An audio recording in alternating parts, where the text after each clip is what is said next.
قدام كل حد فيكم ورقه في الاول. في حد عنده سؤال كده الباقي؟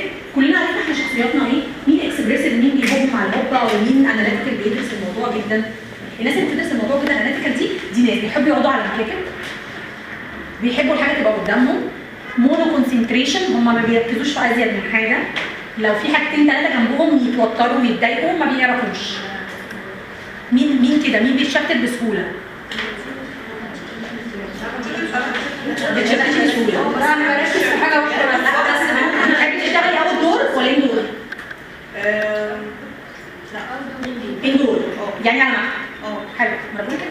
الناس دي هي كده، الناس دي مونو كونسنتريتد، هم كده. لو حد جه قال لك بسمع ايه بقى؟